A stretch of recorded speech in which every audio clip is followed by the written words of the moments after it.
Now, let's take a look at the timeline of North Korea's nuclear and missile programs, both of which date back to the 1950s. That's when the North first began its nuclear research with the assistance from the Soviet Union.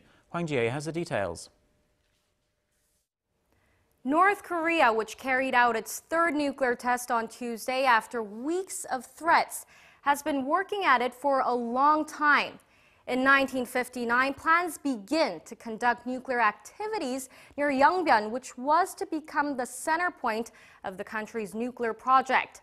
The South and North signed the joint declaration on the denuclearization of the Korean Peninsula in 1991, but just 2 years later, in 1993, North Korea shreds the agreement by withdrawing from the nuclear non-proliferation treaty.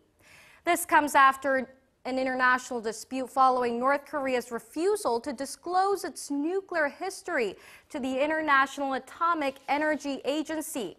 In August 1998, North Korea test fires Taepodong-1, its first long-range rocket, and in less than 10 years, it launches its second long-range rocket, Taepodong-2, which fails less than a minute after blasting off. While the UN Security Council demands that Pyongyang halt its missile program following its second missile launch, it falls on deaf ears and is met instead with a nuclear test. North Korea conducts its first underground test in October 2006 and then a second one in May 2009. About a month before that second test, Pyongyang launches a long-range rocket over the Pacific, and the UN Security Council follows that up with tightened sanctions.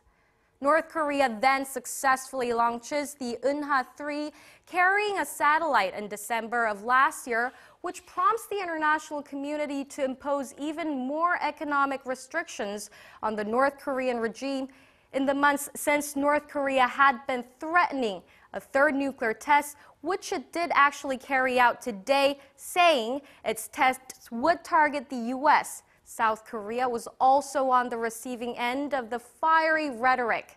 Pyongyang has said that Seoul's participation in a new round of tightened UN sanctions means war. Back to you.